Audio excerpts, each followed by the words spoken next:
카즈이 마나코는 최근 몇 년간 세상을 떠들썩하게 하고 있는 수도권에서 연속적으로 일어난 돌연사 사건의 피고인이다. 배우자 소개 사이트에서 만나 3명의 남자들에게서 돈을 빼앗은 후 죽였다는 의혹을 받고 있다. 훌륭한 먹거리와 호화로운 생활에 대해 그녀가 체포 직전까지 올렸던 블로그는 화제가 되었다. 취미는 맛집 찾아다니기, 요리 배달시키기. 그녀의 요리 솜씨도 상당했던 것 같다. 언론은 지겹지도 않은지 그녀에 대해 아직도 다루고 있다. 현재 그녀는 도쿄 구치소에 구금 중이다. 줄곧 마음에 두고 있던 사건이었다. 당시에는 다른 팀이었기 때문에 직접적으로 관여할 수 없었다. 마음속으로 그 일을 계속 생각하면서 어느새 나는 체포 당시의 카지이 나이만큼 한 발짝 다가가고 있었다. 선거기사가 끝난 지금에서야 비로소 자기 재량으로 행동할 수 있게 된 것이다. 카지이만 하고 아마 엄청 잘 먹겠지? 하긴 체격이 그러니 당연할 거야. 저런 뚱보가 그렇게 간단히 결혼 사기를 칠 수 있다니 요리를 잘해서인가? 레이코가 눈살을 찌푸리며 동시에 섬뜩해한다. 이 사건이 이렇게 주목받은 것은 많은 남자들을 농락하고 법정에서도 당당하게 말하는 카지이가 결코 젊지도 아름답지도 않았기 때문이다. 사진만 보고 판단하자면 체중이 한 70kg는 넘을 것 같았다. 그 사건과 관련된 모든 사람들 말야, 피해자도 카지이 많았고도 이 사건을 아는 남자들 모두가 그녀의 범죄 수법보다 그냥 여자 자체를 미워하는 것 같아. 우리 같은 남성 주간지에서 그런 점을 잘 전달할 수 있을런진 모르겠지만 근데 몇 번 편지를 보냈는데 반응이 없었어. 도쿄 구치소에 2번이나 가봤지만 그 여자는 역시 만나고 싶어 하지 않는 것 같아. 긴 외로움으로 노후 생활을 함께 할 수만 있다면 아무리 못생겨도 상관없는 것이다. 따뜻한 밥을 챙겨주는 가정적인 여자라면 누구든 상관없는 것이다. 그녀에게 거액의 돈을 바치면서까지도 카지이 마나코를 정말 원하고 비록 뚱보지만 조신하다고 야가서 대바라지지 않고 세상 물정 모르는 순진한 여자라며 한 피해자가 죽기 전 친구에게 왠지 무시하는 말투로 그렇게 말했다고 한다. 법정에서는 검찰 측이 알리바이와 증거는 제쳐두고 카지의 순결에 대한 생각이나 태도에만 중점을 두고 거듭 비판하여 논점이 흐려져 재판이 난항을 겪었다. 증인 중 한 사람인 노인돌봄 여성생활지원사에게 성희롱 같은 신문을 한 적도 있었다. 사건에 대한 논쟁은 남성과 여성 사이에서 의견이 정면으로 대립되었고 한 남성 평론가가 여성 비하 발언을 내뱉어 사과하기도 했다. 마지막 피해자 누구였지? 왜 인터넷상에서 유명한 오타쿠인 그 사람? 전철에 치이기 전에 카지이 마나코가 만든 비프스트를 먹었던. 카지이는 그것도 그 프랑스 요리교실 살롱드 미유코에서 배운 것일까? 아무래도 레이코는 주간지나 인터넷 정보까지 열심히 체크하고 있는 것 같다.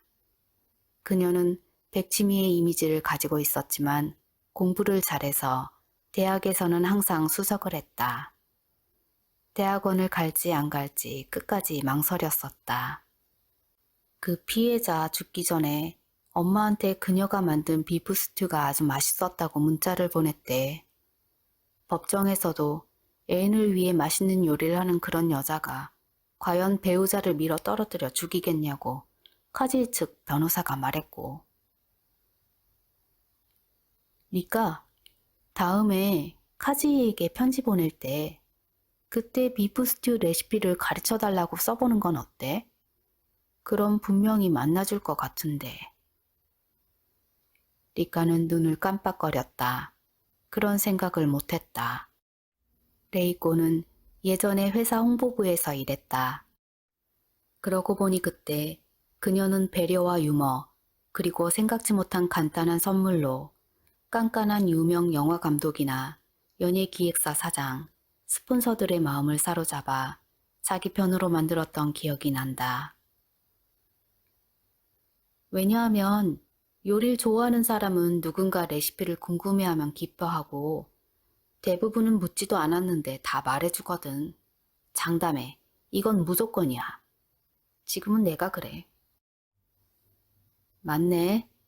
얼마 전 회사 동료가 자기 부인과 아이를 데리고 집에 놀러 왔었는데 레이코가 만든 슈마이에 감탄했었지. 그랬더니 레이코 너 만드는 법의 찜통 종류는 뭔지 쉬지 않고 얘기해서 나 정말 놀랐지 뭐야. 이렇게 말하자 료스케가 키득키득 웃고 있었다. 저기 료스케, 나도 언젠간 가보고 싶어. 그 살롱드 미유코. 내 월급으로는 무리일 것 같은데. 디저트는 찐밤과 식혜, 그리고 쌀로 만든 시폰 케이크 생강차였다. 두툼하고 부드러울 뿐만 아니라 엄청나게 찰진 케이크 반죽이라고 리카가 칭찬하자 레이코는 정말 분한 듯이 눈썹을 찡그렸다. 이제 곧 크리스마스인데 사실 난 묵직한 통나무 모양의 크리스마스 케이크인 버터크림의 비슈드 노엘 같은 거로 하고 싶었어. 있잖아 료스케. 아까 리카가 사오려고 했는데 역시 이 동네엔 버터가 아직 없나 봐. 당분간은 파운드 케이크나 제노와즈는 못 만들 것 같아. 유채 기름으로 굽는 시폰밖에 못 만들 것 같아. 우와, 이거 쫄깃쫄깃하고 맛있는데? 아마 앞으로도 계속 버터는 부족할 거야. 작년 여름 내내 더위로 수많은 젖소들이 병에 걸려서 올해는 구하기 힘들 것 같다며 갑자기 수입을 했다던데. 도대체 그 버터는 어디에 있는 거지? 요즘은 낙농업자들도 줄어들고 있고 앞으로는 유제품은 해외에 의존하는 시대가 올 거야. 아무튼 우리 같은 작은 제조회사는 타격이 커질 거야.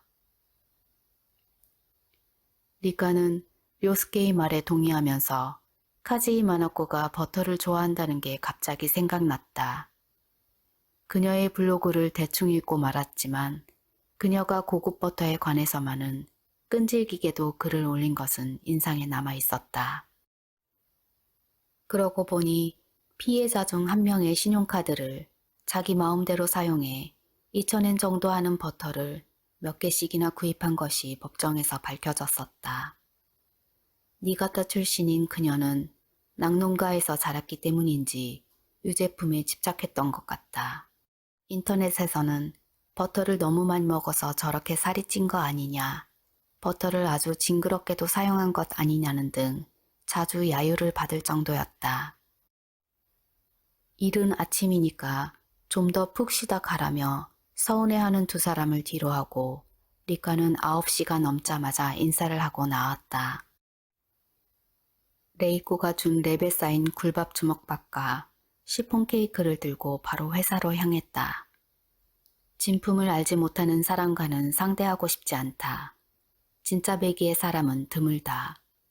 카즈이 마나코가 블로그에서 자주 즐겨 사용하는 문구다. 하지만 그건 레이코 같은 여자들에게나 통한다.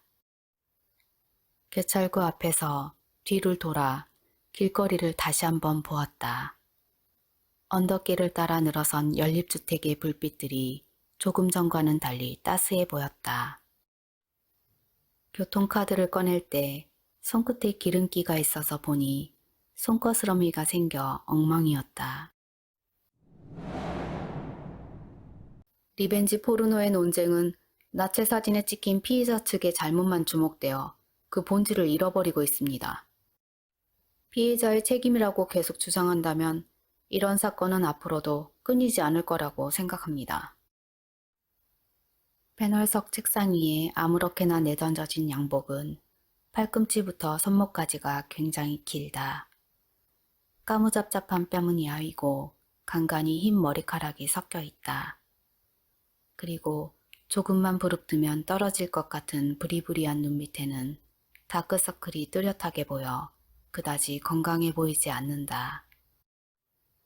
그의 험상궂은 얼굴이 한순간 온화해질 때라든지 긴 목을 크게 움직일 때마다 눈을 뗄 수 없게 된다. 텔레비전에서 그가 말하고 있는 건 전 애인이 나체 사진을 인터넷에 유출한 후 교사란 하마마츠라는 동네에서 일하고 있던 여성 회사원의 사건에 대한 것이었다. 야, 신호이 씨 저 사람 요즘은 이런 프로그램에도 나오는구나. 건달같이 생기긴 했지만 뭐 저래봬도 40대 중반의 아저씨치고는 여자들에게 먹혀서 잘 나간다 하더라고요. 등 뒤에서 4년 후배인 기타무라가 말했다. 그래?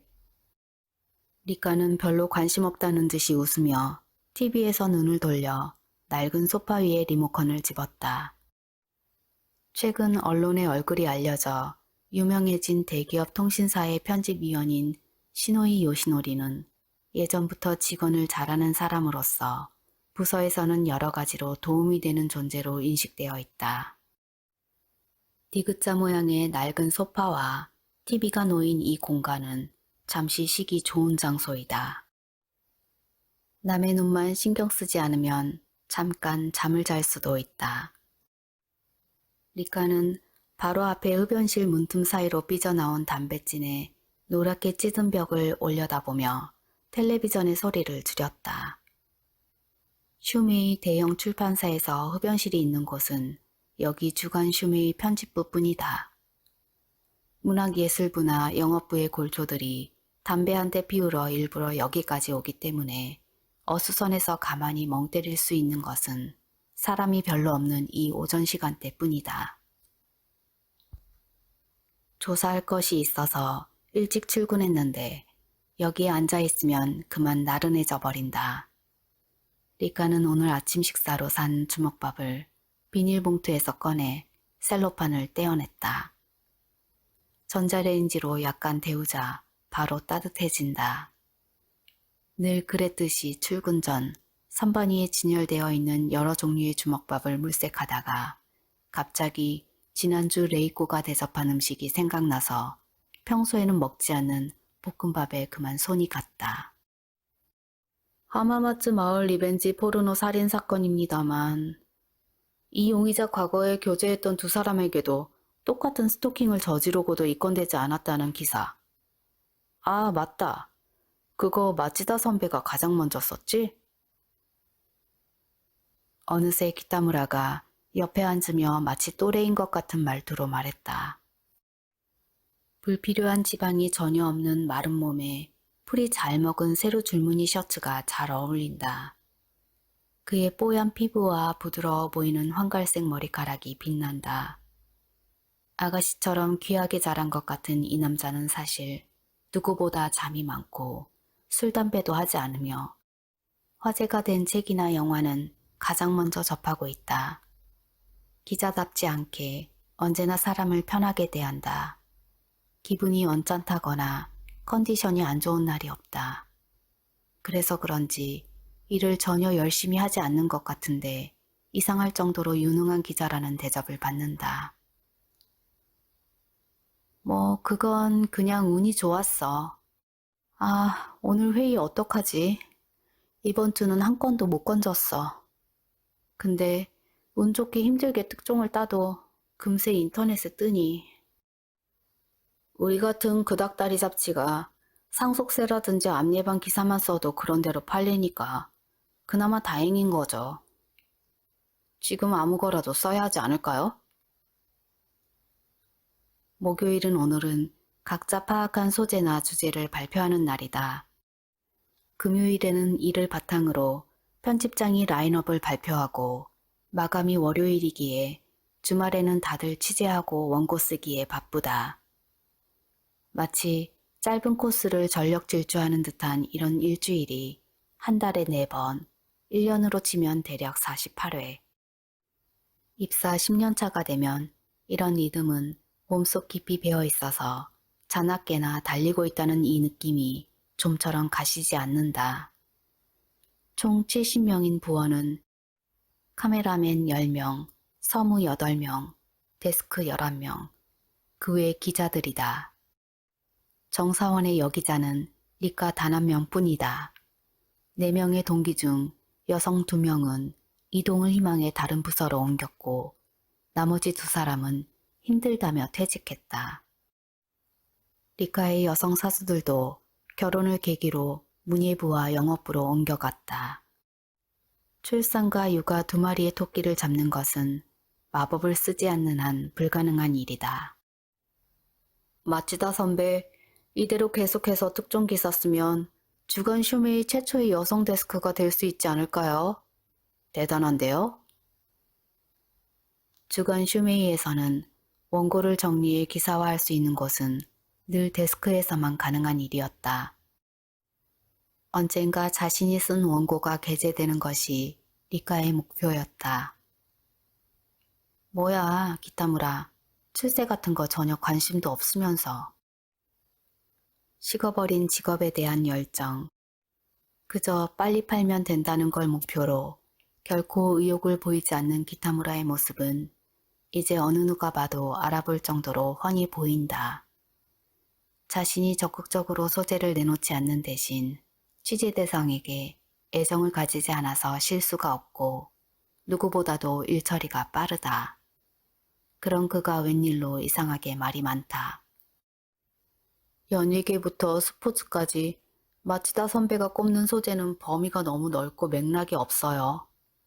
미안한 얘기지만 옆에서 보면 경찰이나 공무원들, 여기자들과 아무리 자주 만나도 친절하긴 하지만 깊은 얘기까지 하지 않잖아요.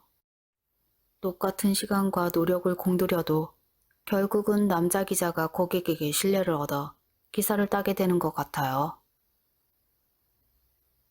이 업계에서는 기사거리 제공자를 고객이라고 부른다.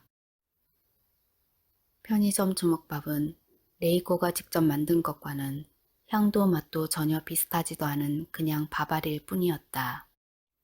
분명히 혀끝으로는 따뜻함이 느껴졌지만 목구멍으로 들어가자마자 차가운 것들이 퍼져나간다. 녹차 음료를 벌컥벌컥 마시고 치아 안쪽에 낀 밥알을 혀로 떼어낸다. 신호이가 캐스터를 향해 가볍게 고개를 끄덕이고 있는 느낌이 들었다. 그런 약점이 있는데도 연속으로 특종을 쓰다니 마치다 선배 꽤 큰 고객을 잡고 있나 봐요. 뭐 물론 정보원이 누군지 말하지 못하겠지만 기타무라와 같은 사람이 어떻게 알겠는가. 안다고 해도 그다지 관심을 갖지도 않을 것이다. 리카는 실실 웃으며 기타무라의 엷은 색의 눈동자를 보았다. 저 마치다 씨 죄송합니다만 이 택배 상자 언제쯤 치워요? 낯익은 아르바이트 여대생 우찌무라 유의 약간 짜증 섞인 목소리가 들렸다. 내년 입사가 결정된 후부터 조심성이 사라졌다.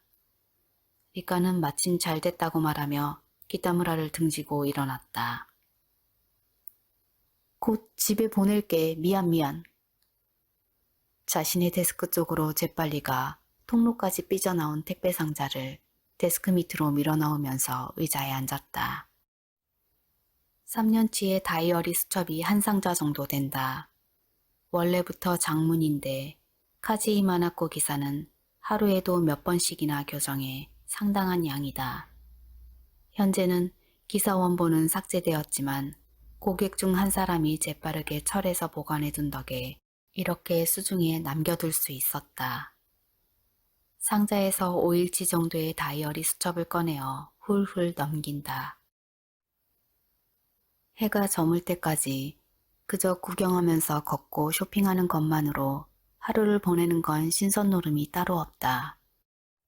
시내의 유명한 가게, 최고급 과자와 와인을 끊임없이 묘사한다. 수제과자 가게인 뉴욕 그릴, 롭션, 나다만, 막심 드파리, 레캉. 전부 다 리카도 바로 알 수 있는 유명한 가게들 뿐이다. 소감 기사를 포함해서 마치 그냥 전부 다 빌린 물건인 것 같다. 몇 번을 읽어도 문장이 머리에 들어오지 않는다. 사실 여러 문헌이나 블로그에 글을 가져온 부분도 많은 것 같다. 카즈이 마나코는 1990년 도쿄도 후추시 출생으로 나중에 아버지가 할아버지의 부동산업을 도와야 했기에 고향인 니가타현 야스다로 이사를 갔다. 어머니는 플라워리스트 강사, 7살 아래인 여동생과 비교적 유복하게 자랐다. 고등학교 졸업과 동시에 대학 입학을 위해 상경한 후 3개월 만에 중퇴. 일정한 직업 없이 인터넷 사이트에서 중년 남성들을 만나는 애인 대행업을 이미 생업으로 하고 있었고, 시나가와구 후도오마에를 거점으로 해서 살았다. 2013년 거의 반년 동안 일어난 3건의 살인사건에 연관되어 체포된다. 피해자들 모두 만남 결혼 사이트를 통해서 만난 수도권에 사는 40대에서 70대의 독신 남성으로 카지이와의 결혼을 진지하게 생각하고 있었다고 한다. 카지이는 요리교실의 수업료, 가족치료비 등을 핑계로 돈을 요구해 피해자들은 그녀에게 고액의 금전을 건네줬다. 사망 원인은 수면제 과잉 섭취, 욕실 익사, 철로 투신 자살로 모두 사고라고 볼 수 있었지만 죽기 바로 전까지 카지이와 함께 있었던 점이 체포의 결정적인 이유가 되었다. 이 밖에도 5건의 사기죄로도 체포되었다. 모든 사건이 물적 증거가 부족한 상태임에도 불구하고 1심에서 무기징역이 떨어졌다. 판결이 나오자마자 카지이 측은 당일 항소를 했고 현재는 내년 봄에 항소심을 앞두고 도쿄구치소에 구금 중이다. 취재 요청에는 전혀 응하지 않는 것으로 유명하고 특히 여기자에게는 냉담한 것 같다. 이렇게도 이 사건이 주목받는 것은 그녀의 외모 때문일 것이다. 아름답다, 아름답지 않다 이전에 그녀는 날씬하지 않았다. 이 일로 여자들은 심하게 동요했고 남자들은 비정상적으로 혐오감과 증오를 드러냈다. 사람들은 철들기 시작하고 사회생활을 통해서 여자는 날씬하지 않으면 안 된다는 고정관념이 생긴다. 다이어트를 하지 않고 그대로 살아간다는 것은 여성에게 있어서 상당한 각오가 필요할 것이다. 그것은 뭔가를 포기하는 동시에 뭔가를 몸에 익혀야 한다. 그런데 카지이는 무엇보다 먼저 자신에게는 관대하다. 자신의 스펙을 무시하고 자신은 그저 여자인 그 자체만으로도 충분하다고 생각했던 것이다. 소중하게 대접받고 존중받기, 선물과 사랑받기, 그리고 노동이나 사회활동 같은 일은 가능한 한 하지 않기. 계속해서 그런 것들을 지극히 당연한 것으로 여겼고 그 결과 자신에게 맞는 최적의 환경을 만들어 초연히 활동하고 있었던 것이다. 리카는 카지이가 어마어마한 돈을 남자들에게 착취한 것보다도 이런 생각을 하고 있다는 것이 그저 어이없었다. 보통 여자들은 자신을 사랑하고 귀중하게 대접해달라고 요구해도 되는데 단지 그것뿐이면 되는데 그게 참 어려운가 보다. 취재를 통해 만나는 소위 성공한 여성일수록 더욱 그렇다. 모두들 뭔가에 잔뜩 겁을 먹고 금욕절제하며 심하게 겸손하고 필사적으로 자신을 보호하려고 한다. 리카 자신만 해도 남들이 아무리 칭찬을 한다 해도 일에 관해서는 자신에게 만족해하지 못한다. 어느 불안한 날 밤에도 애인인 마코토를 갑자기 만나고 싶지만 그렇게 자기 편한 대로 행동하면 안 된다며 애써 참는다. 지금은 안정된 삶의 레이코만 하더라도 젊은 시절에는 지금보다 더 신경질적이어서 굉장히 서툴렀다. 연애의 결실도 적었다. 레이코와 내가 자존감이 낮고 이성에게 어리광을 잘 부리지 못하는 것은 혹시 아버지와의 관계 때문은 아닐까? 그러고 보니 카지이 마나코는 몇 년 전에 사망한 아버지와 마치 사랑하는 연인처럼 사이가 매우 좋았던 모양이다. 리카는 유우가 대충 데스크 위에 던져 놓아둔 것 같은 깃털처럼 가벼운 봉투를 뒤집으며 작은 비명을 지를 뻔했다. 도쿄 구치소 주소가 적혀 있다. 틀림없이 카지 마나코로부터 온 것일 것이다. 답장이 온 적이 한 번도 없는데. 주위를 살피면서 커터칼로 봉투를 뜯었다. 연분홍색으로 한 번에 이어 쓴 종이였다. 당신이라면 만나도 괜찮을 것 같습니다. 당신은 다른 기자와 조금 다른 것 같네요. 언제든지 놀러오세요. 그럼 이만. 이라고 적혀 있었다. 검열 도장이 찍혀 있다. 넋을 잃고 바라볼 정도로 반듯하게 나열된 필체였다. 그녀를 아는 사람들이 증언한 대로 카지 마나코는 명필가였다. 주위를 신경 써 고함이 나오는 것을 필사적으로 참았다. 눈앞이 갑자기 희미해진다. 도대체 무슨 일이 일어난 것일까? 지난주 그녀에게 몇 번이나 취재를 요청했던 편지들을 떠올려 본다. 평소와 다른 점이라면 추신, 당신이 피해자 야마무라 씨에게 만들어준 비프 스튜의 레시피가 너무 궁금해요. 한번 가르쳐 주실 수 없을까요? 라고 레이코가 시키는 대로 서둘러 문장 끝부분에 덧붙였을 뿐인데 도쿄구치소 면회 접수 시간을 핸드폰으로 확인한다. 8시 반부터 점심시간 1시간을 사이에 두고 오후 4시까지다. 지금 출발하면 10시에는 도착할 것이다. 만날 수 있다는 보장은 확실치 않지만 가만히 있을 수는 없었다. 회의 때까지는 꼭 돌아올게. 기타무라와 유우에게 말하고 트렌치코트에 한 팔을 밀어 넣으면서 회사에서 나왔다. 찬바람에 피부가 차가워지기 시작하여 그녀는 빠른 걸음으로 가쿠라자카역으로 향했다. 아야세역인지 코스케역인지 순간 망설였지만 오오테마치에서 치요다선으로 갈아타기로 했다. 기타 센주를 지나자 지상으로 나온 전철안이 환해졌다. 아라카와 다리를 넘자 거대한 도쿄구치소가 그 모습을 드러낸다. 아야세역에서 내려 택시를 향해 손을 들었다. 1층에서 면회 수속을 하고 면회표를 받아 대기실에서 순서를 기다린다. 30분 정도 지나자 리카의 순번이 액정 모니터에 표시되면서 방송이 나온다. 메모와 펜 이외의 소지품은 맡기고 금속 탐지기 검사를 받았다. 긴 복도를 지나 교도소를 관통하는 엘리베이터 앞에 있는 밝은 홀 쪽으로 갔다. 문이 좌우로 열리고 지정된 번호의 방 앞에 섰다. 문을 열자 아크릴판 칸막이가 쳐진 작은 방이 보였다. 파이프로 된 의자가 한 개 있다. 의자에 슬그머니 앉으며 지금 자신의 모습을 저쪽에서 카지이가 보고 있다고 생각하니 온몸이 경직됐다. 연예인을 만날지 안 만날지는 여기서 결정된다. 피고인에게 평가받는 흔하지 않는 이런 긴장감은 몇 번을 겪어도 익숙해지지 않는다. 오시느라 고생하셨네요. 그녀는 남자 교도관과 함께 나타났다. 오동통한 손을 앞에 두고 가볍게 인사를 한다. 경쾌하고 약간 앙칼진 목소리가 정말 달콤하게 들린다. 모든 게 이 살벌한 공간에 전혀 어울리지 않는다.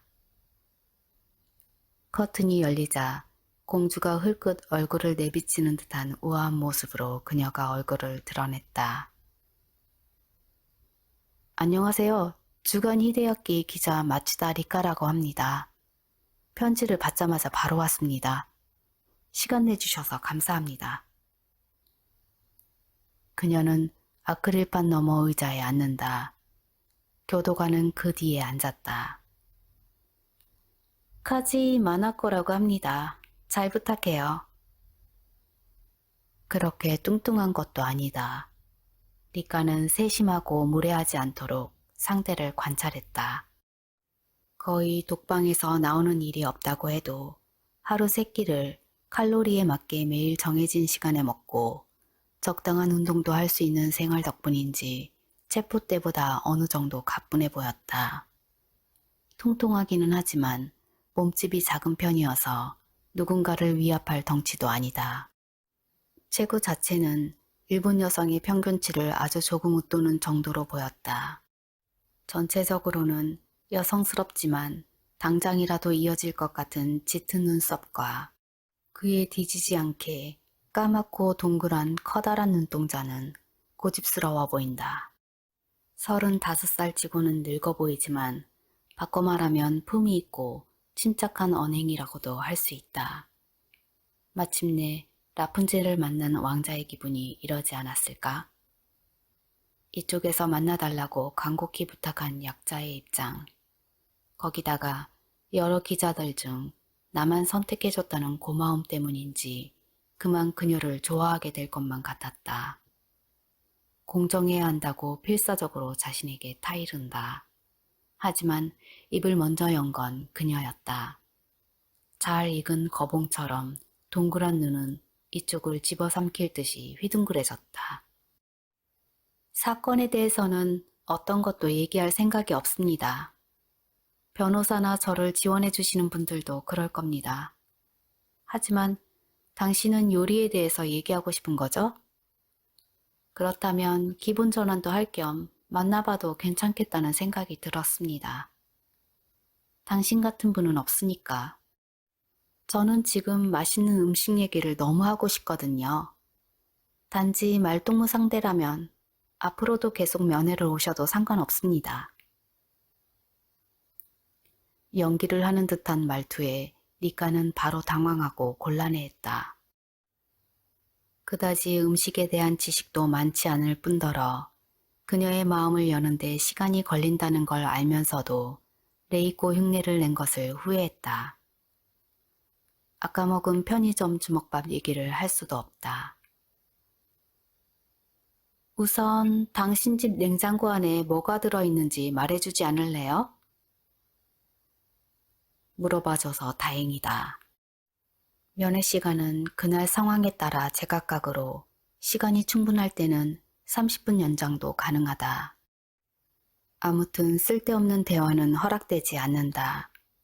근데 왠지 뭔가 안 좋은 흐름으로 간 것 같다. 아, 그러니까 야채 주스랑 에너지 음료랑 마가린 정도예요. 카지이 씨처럼 성실하게 요리하는 그런 타입이 아니라서 제가 좀 덜렁대고 집안일 같은 걸 잘 못해요. 매일 하루 종일 일만 하거든요. 카지이 씨의 블로그를 보고 정말 감탄했어요. 하루를 정말 열심히 소중하게 지내시는 것 같아서요. 대단해요. 스스로 생각해봐도 아첨이라는 게 눈에 뻔히 보이지만 도무지 멈출 수 없었다. 어찌된 영문인지 그녀와 있으면 마치 개그맨이 되어서 왠지 웃겨야 할 것 같았다. 그녀가 굵은 눈썹 한쪽을 치켜 올리며 말했다. 저기 지금 마가린이라고 하셨어요? 네, 버터보다 칼로리도 낮고, 아, 콜레스테롤이 낮아서 몸에도 좋지 않은가요? 게다가 지금 버터는 구하기 힘들잖아요. 문제는 버터 맛도 잘 모르는 당신이 버터가 안 좋다고 치부해버리는 거네요. 마가린이 훨씬 몸에 안 좋은데. 그런 불량품, 트랜스 지방산 덩어리인데. 그래도 괜찮은가? 원래 유제품은... 카지 마나코의 목소리가 가늘게 떨리고 마가린이 얼마나 독한지 투덜거리며 설명했다. 그렇다. 그녀의 블로그는 이런 식이었다. 여성으로서의 소양이나 교양에 대해 장황하게 설명하면서도 바로 남을 깔보고 사소한 거에 무시하는 걸 놓치는 법이 없다. 크림처럼 부드러운 말투지만 왠지 고약한 인상이 배어있다. 갑자기 그녀는 입을 다물었다. 리카가 뭔가 말해야지 하고 바짝 마른 침을 삼킨 순간 그녀가 다시 말하기 시작했다. 돌아가신 내 아버지는 여자는 누구에게나 관용을 베풀어야 한다고 했어요. 하지만 용서할 수 없는 게 두 가지 있어요. 페미니스트하고 마가린이에요. 리카는 어색하게 웃으며 죄송하다고 중얼거렸다. 버터 간장밥을 해봐요. 무슨 말인지 알 수 없어 순간 네 하고 작게 되물었다. 갓 지은 밥에 버터와 간장으로 먹는 겁니다. 요리를 하지 않는 당신도 그 정도는 만들 수 있겠죠? 버터의 우수성을 가장 잘 알 수 있어요. 얼렁뚱땅 넘기기가 힘들 정도로 그녀가 비장하게 그렇게 말한다. 애쉬레버터라고 하는 브랜드의 소금이 첨가된 타입을 사용하세요. 마르노우치에 전문점이 있으니까 거기서 잘 보고 사는 게 좋을 거예요. 버터가 부족한 지금 외국의 고급 버터를 시험할 좋은 기회예요. 난 맛있는 버터를 먹으면 뭔가 뚝 떨어지는 기분이 들거든요. 떨어져요? 네, 기분이 붕 뜨는 게 아니라 오히려 떨어져요. 엘리베이터 안에서 딱 한층 아래로 떨어지는 그 느낌. 뭔가 혀끝에서 시작해 몸속 깊은 곳으로 가라앉아요. 좀 전에 탔던 엘리베이터에서 느낀 중력을 떠올려 보았다. 리카는 메모하는 걸 잊고 사람을 홀리는 듯한 그녀의 언변에 빠져들어갔다. 카지이의 눈과 입술이 촉촉해지기 시작하여 흠칫한다. 그 황홀한 시선은 이곳이 아닌 다른 어딘가를 향하고 있었다.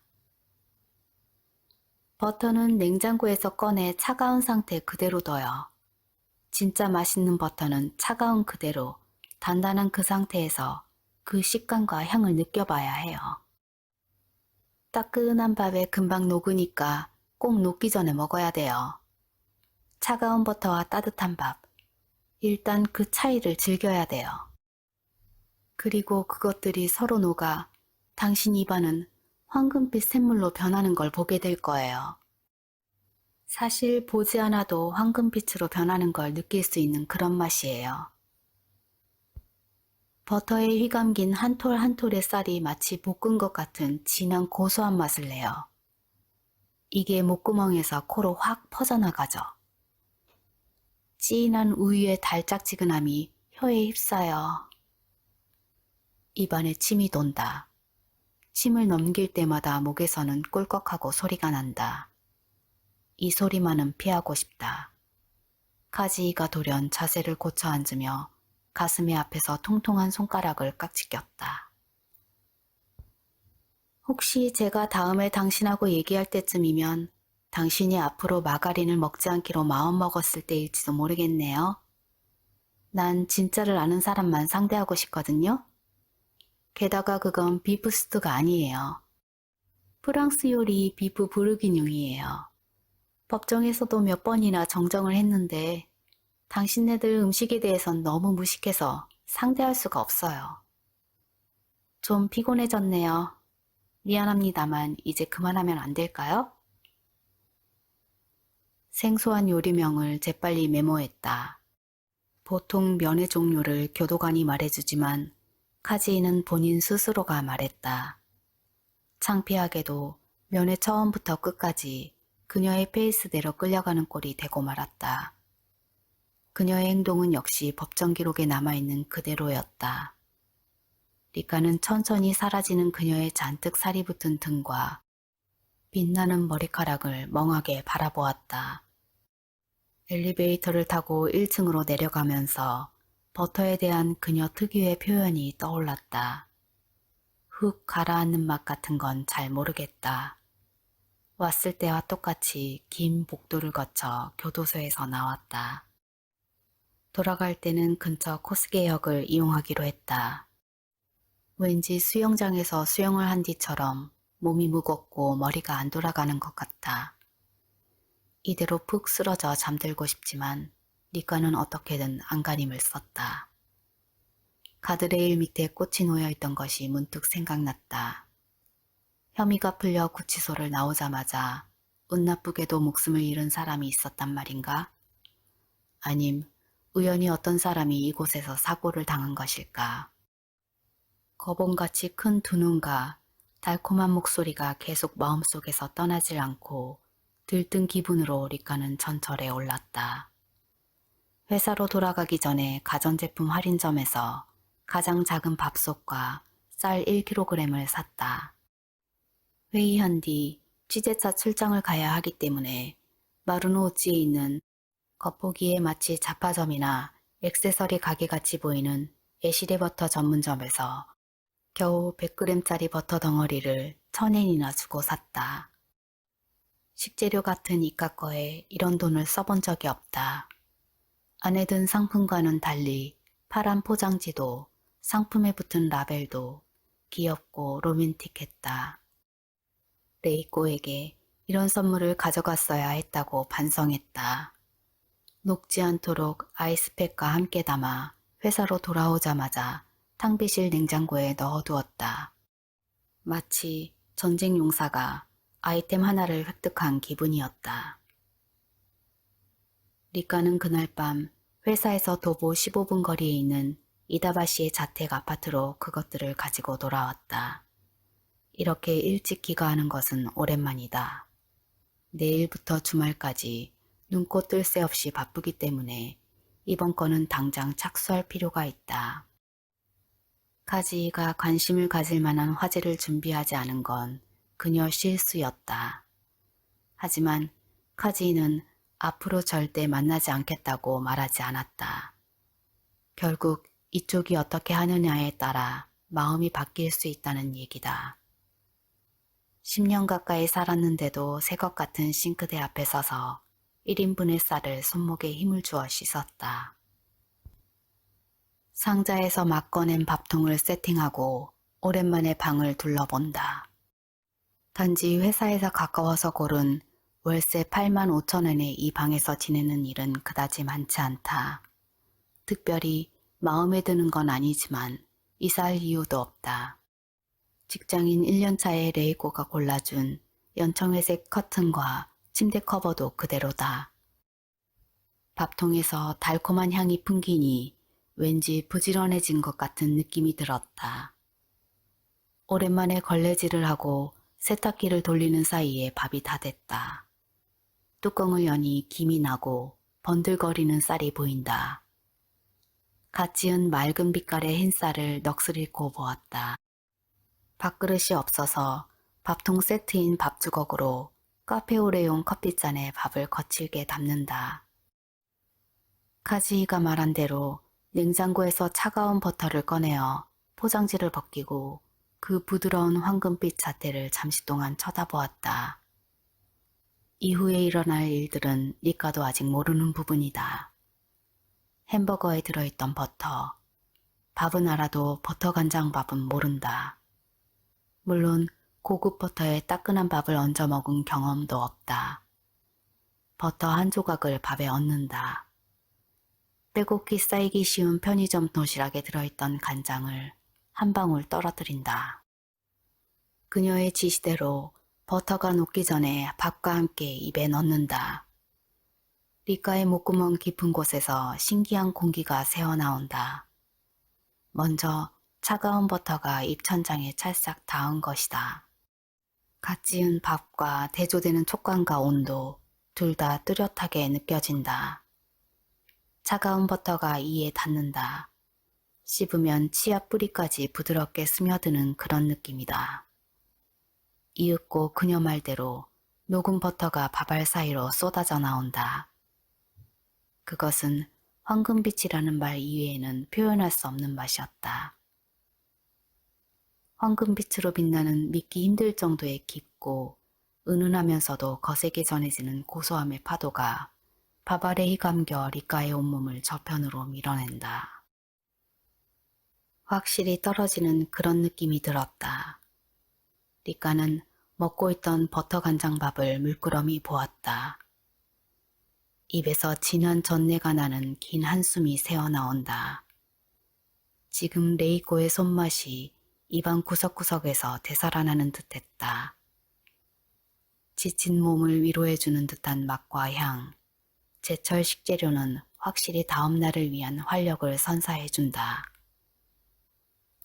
하지만 이것은 혀끝에서 강렬하게 전해지는 그저 악랄한 맛이었다. 정신을 차려보니 밥 1인분이 윗속으로 들어갔다.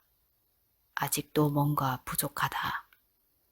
버터와 밥을 먹을 때마다 미래가 새로운 기능을 추가해서 더 달라고 조르는 것 같았다. 카지 마나코가 사랑하는 버터, 남자들에게서 빼앗은 돈으로 얻은 미식의 상징. 그것은 꼬마 블랙 삼보의 호랑이들이 녹아 하나가 된 빛나는 황금색의 맛을 지녔다. 리카는 일어섰다.